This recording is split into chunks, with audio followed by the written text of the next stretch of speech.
Dirty postcards. What? Dirty postcards. No. Dirty postcards. Oh, all right. How many do you want?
Over the years, women are much more independent now, and I'm very pleased with it. They're much more aware of their own sex. They're not quite so prepared to play that subservient role to the hairy macho that existed. Do you remember that? I mean, there was a time when girls would wait for the initial advance from the male, which generally came after the pubs had closed. And in between technicolored yawns and belches, herself or her body was subjected to a kind of groping, fumbling attack. And if she had suddenly said, "All right, take me," he'd go. People tend to make things dirty. They make sex dirty, and they make life dirty. And they hide, they get away with it because they don't actually say it. The act of love is the act of love, or the act of sex is the act of sex.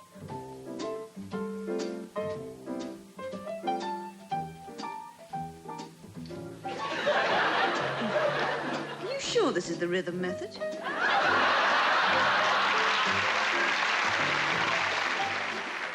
I think too many people, there's too many kind of rules about something like that. There are too many regulations.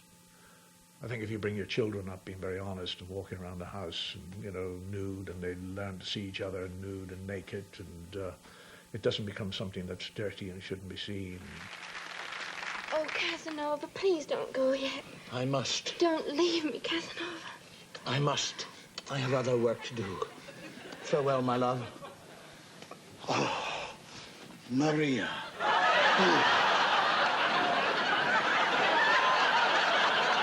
I was at a boarding school, and they used to get some of the girls from, when you were kind of reaching a slightly senior stage, they'd have girls that come from a convent, and they'd be brought to the gym, our gym.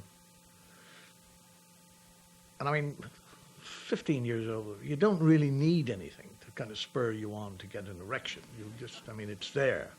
You wake up with it, you go through the day with it, it's there with you, you sleep with it, you go to school with it, you swim with it, it's there, it just is there. It becomes a him, it's him, he's there again.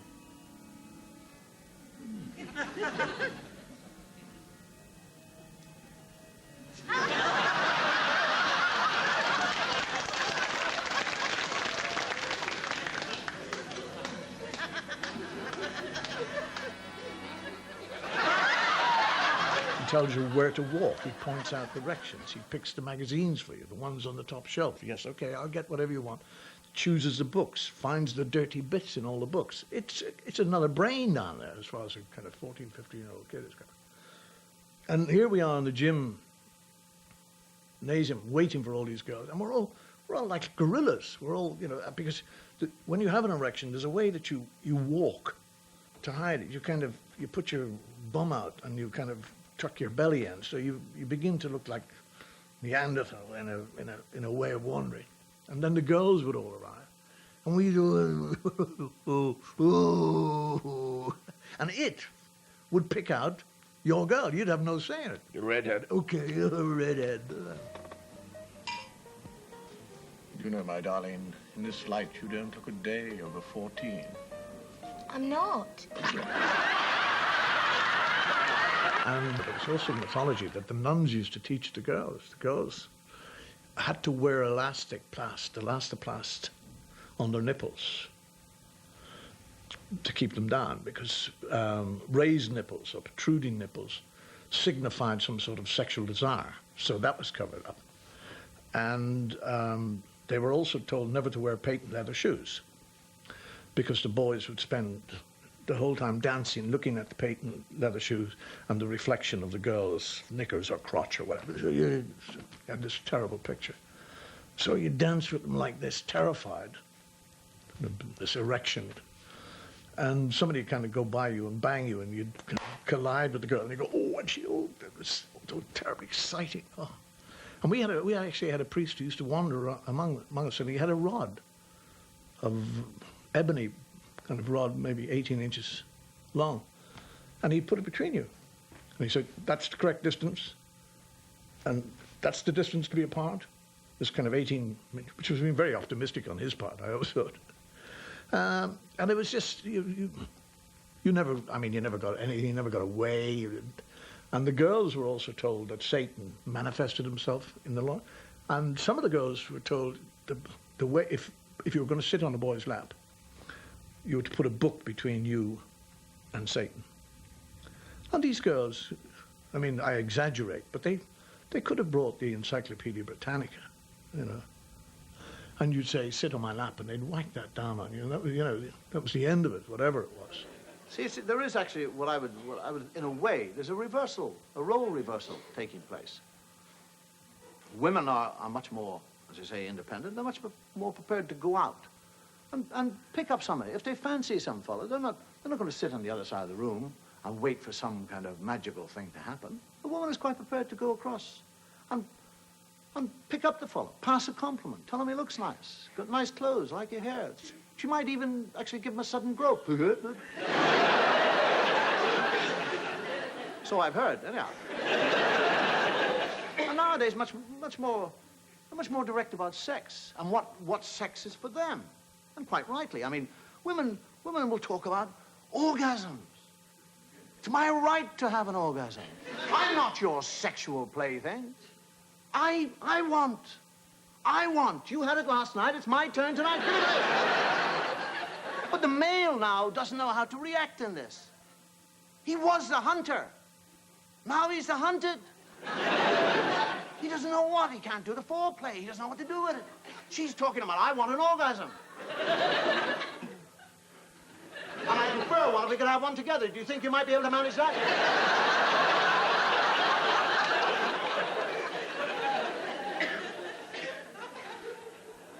The male, he doesn't know what to do. He retreats. Basically, males now are talking about, are we going to make love? Or are you just going to lie there?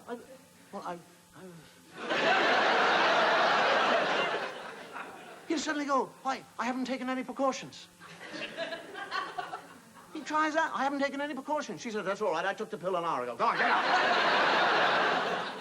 He'll say things like he'd never said before. I've got a headache, I think. And she'll say, I've got something to cure that.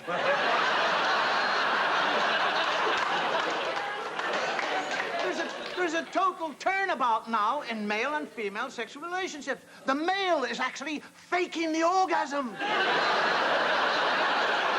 He's lying there going,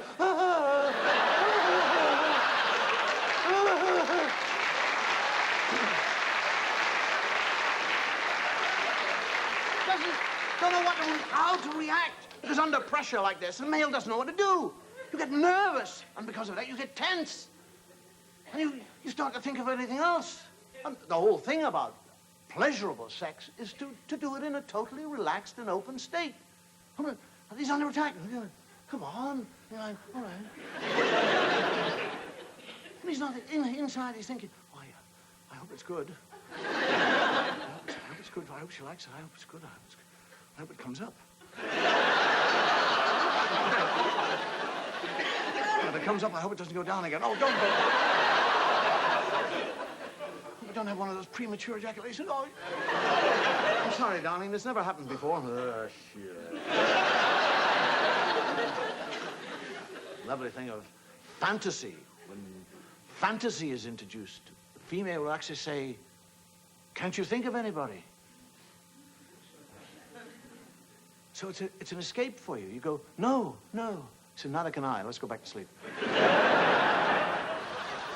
Well, here we are again, Sergeant. So, this one is quite safe as long as it keeps ticking. I see, sir. It stopped ticking, sir. Yeah.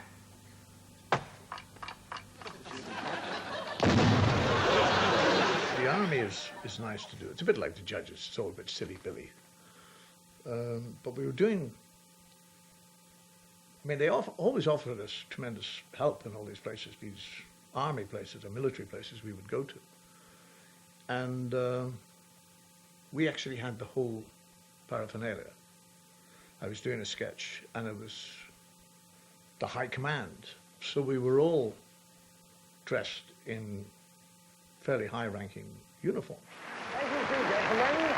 We are da, da, da, da. The enemy are da, da, da, da, da. If there is an enemy offensive, I expect these tanks to break through right here.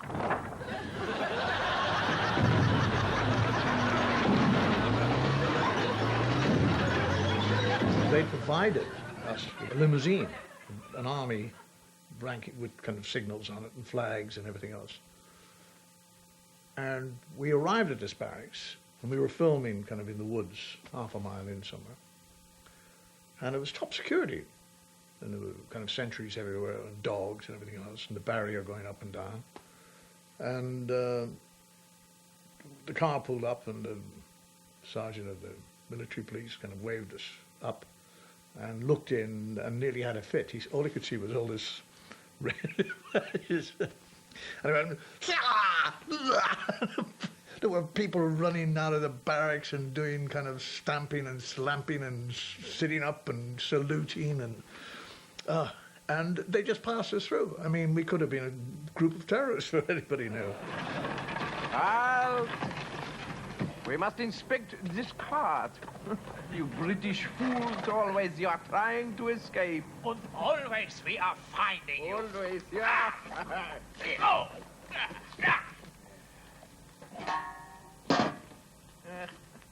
There is no way the wool you are pulling over our eyes. Rouse, open the gates! Come on, come on.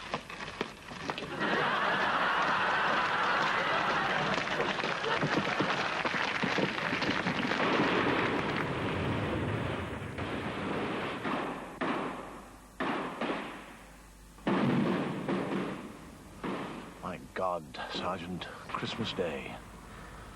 What is this all about? What are we all doing here? Us here, Germans over there, French over there, Belgium, there, the Italians. What is this nationalistic madness? Listen, sir. It's Jerry singing. Alle schläft einsam war, nur das traute, heilige Paar. That's not bad. Holde Knaber in lockigen Haar, schlaf in himmlischer Ruhe, schlaf in himmlischer Ruhe. Very good. Yes, yes. Bravo! Bravo! And now, please, your marks for the German from the United Kingdom. I was 5 years of age when I started to smoke. My brothers, again, peer pressure. They smoked, so I smoked, because I wanted to be like them. I wanted to be as big as them. The big thing, actually, was not just to smoke, but to inhale.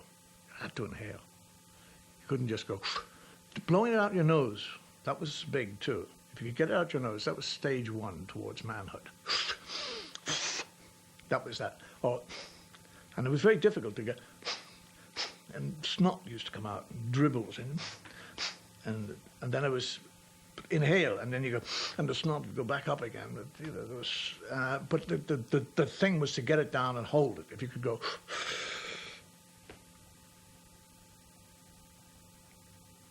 And if you exhaled, by then the lungs had absorbed all the smoke, so there was nothing left. You go, just a little, and then you were big. Me man, you creep. You know, that's just big smoker. Very important. Everybody in school smoked. As soon as there was a school break, we'd all go for the lavatory. In the cubicle, 8 or 9 of us in each cubicle, passing this little cigarette. If you went out and looked down the line of cubicles, it was like the Industrial Revolution. I mean, cinemas. Everybody smoked in the cinema, and everybody in the screen smoked. And there was a big play with cigarettes. Humphrey Bogart, Paul Heinrich, I think was the first man to put 2 cigarettes in. One was for Bette Davis. And the moon is shining. And they're deeply in love. And he takes these 2 cigarettes out. And he lights them. Takes one out, hands it to her. And she takes it. And she smokes. It was the way they smoked too as well.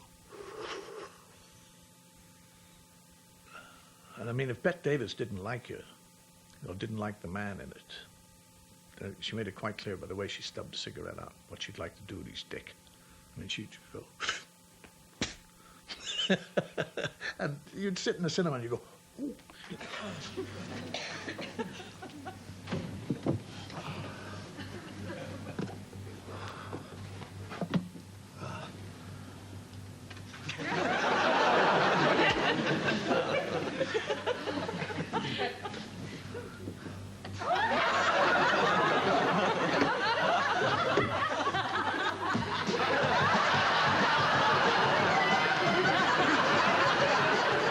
I'm a total anti-smoker now, and I wonder what the hell I was doing in the first place smoking. I mean, I was paying somebody to kill me. That's taking kind of masochism to the kind of extreme. And I used to shave with a cigarette.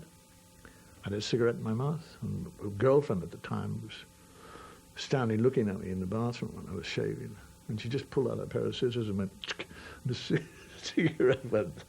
I woke up one morning. It was 8 o'clock in the morning, and I sat there and I thought, that's it. This is actually the day I would give up smoking. And then I thought, well, I don't really want to give it up. What you should actually do is cut it down. What you should do is actually think, you'll only smoke when you enjoy smoking, because you like smoking, you get a certain pleasure out of it. But instead of it being unhealthy, what you should do is just take the moments that you really get the most enjoyment, and that's the time you smoke. And when do you enjoy smoking most? I thought to myself, after a meal. When I've had a meal, that's when I enjoy smoking. It's fine. You can have 12 a day. I'm actually sitting there, 8 o'clock in the morning, going, fine, 12, that's good. Right, I'm thinking 12 cigarettes, 12, it's 8 o'clock now. I won't go to bed before 12 o'clock tonight. 16 hours, 12 cigarettes. 12, it's an hour and 20 minutes for every cigarette. I'm going to finish that one. It's only 3 minutes past 8. I've only got 11 cigarettes. My wife comes in. Good morning, Di. Shut up! Who's going to drive the children? Walk. 12 o'clock noon. I have gone through 9 cigarettes. I'm a lunatic. I'm sitting there, 9 cigarettes, oh my God, 12 hours. Oh God, what I never get through this 12 hours. Please help me, please help me. I'm going, wait. You have some cigarettes. You've got 3 cigarettes left over. That's 4 hours smoking. You can cut them in half. But then I'm thinking, that'll be 2 dog ends. There'll be 2 butts. I'll be throwing away more cigarettes. No, wait. I'm trying to explain myself. Now, here I have been a smoker since I was so big. I am now going through the first withdrawal symptoms I have ever gone through in my life. So So I explained this. I said, listen, wait, calm down. You are actually experiencing withdrawal symptoms. This is your first time. It's difficult, we know it, but you've got to persevere. Tomorrow, it's not going to be so difficult because you'll have experienced what it is today, so tomorrow it won't be so bad. But you'll still have 12 cigarettes tomorrow, and you won't need those 12 cigarettes tomorrow. You probably only need 5 or 6 or 4. So take those 8 today and International flying now is no smoking. I think most of them. And the ones that do have smoking areas, I mean, you're only across the seat, so it doesn't mean you can go blow it. And they think they're over there in a non-smoking area, but they're not. So I just feel out of kind of fairness, equity, that there should be out of London maybe 10 planes a week for smokers only. Only smokers could go on these planes. And I just visualize, see the hostess, you know, standing there, welcoming you on the plane, and you go, welcome aboard Flight 735 from London to John F. Kennedy. This is the smoker special. 20 a day people down on the left-hand side from D to F, and 40 a day down from and cigar smokers and pipe smokers up here. And the captain comes on, he goes, good evening, ladies and gentlemen. Welcome to the smoker special to New York. We're taking off in a few minutes. And I just see everybody smoking, and the plane lands in New York, and they open the doors, and smoke pours out, and the fire trucks come in, and go, no, somebody's smoker special, don't worry about it. one of the good things, or one of the new things about giving up smoking, is that I now have my sense of smell back. I can actually get up in the morning and open a window, throw it up, and breathe it, and smell again. Petrol. Carbon monoxide. Dog shit.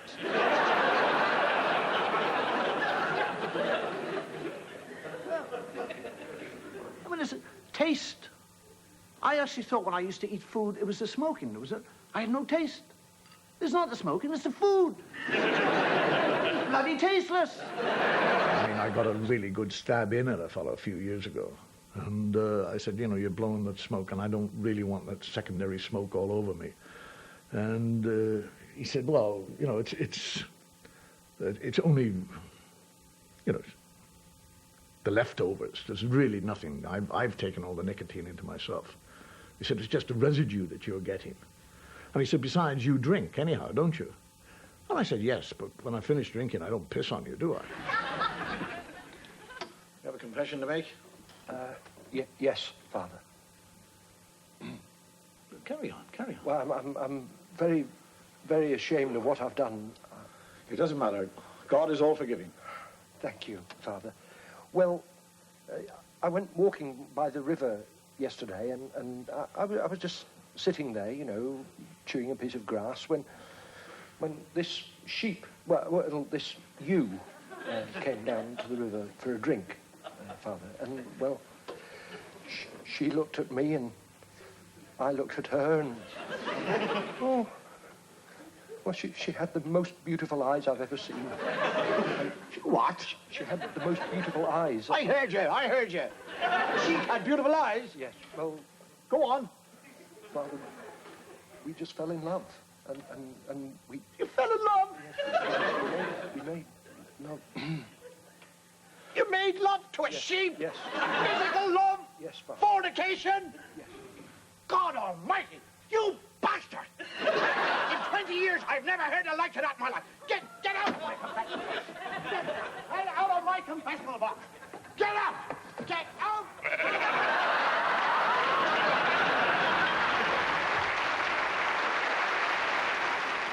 There's a young lady at home. There's a knock on the door, and she opens the door, and there's a fellow standing there. He says, Mary, he said, your husband's asked me to pop in and tell you he's working late in the office. He'll not be home for 2 hours. She said, it's very nice of you. Will you come in and have a cup of tea? He said, I will indeed. I was sitting there having a cup of tea, and he's looking at her. He said, you know, Mary, I've always fancied you. She said, what about my husband? He said, I don't fancy him at all. Infidelity. politically incorrect? No, I don't think so. It's like saying sex is incorrect. I mean, it's there. It's going to happen.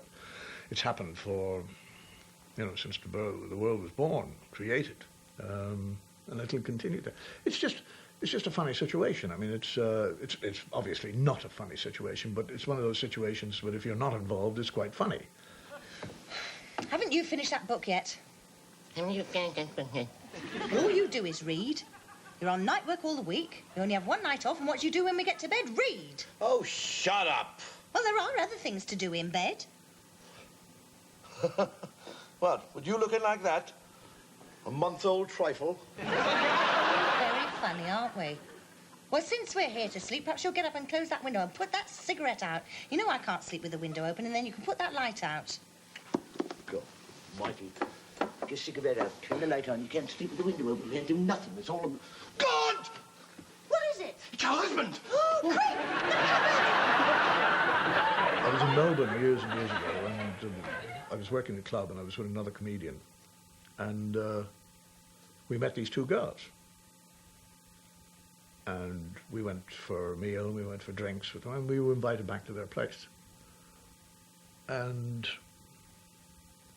we were both in different rooms when all hell breaks loose, and one of the women is screaming. And she's talking about her husband coming back from the fishing trip. And I had no idea that she was married or wasn't married. I didn't know. I wasn't there to think about it anyhow. And all I could see in my panic, and I'm stark naked, is a door. And I opened the door and I ran in, and there was a cupboard. And I hit my head off the shelf. And you'd think that would have told me it was a cupboard. But I did. I tried to go back into the cupboard about 4 or 5 times, banging my head. And then the woman is saying, go out the window, get out the window.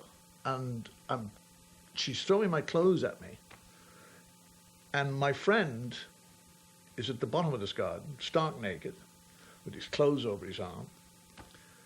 And he had, at that time, which I think took tremendous kind of guts or I don't know what, he had the right thing to say at the right time. And here I am clambering out of this window, bollock naked, and the woman is throwing these clothes down, and I'm in danger of being kind of killed by a man with a fishing rod or something. And this friend of mine looks up at me and he says, come on, Dave. And he looks at his watch and he says, we'll be late for Mass. Actually, one of the good things, one of the good, honest things about growing older is that I don't actually have to prove my masculinity anymore, whatever that means. I am actually quite happy to say it now takes me all night to do once what I once did all night.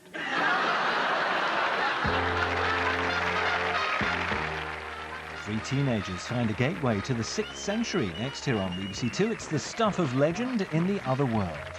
Not one of their crazy episodes has ever been repeated, but tomorrow they're back. The return of the goodies at 9 here on BBC Two.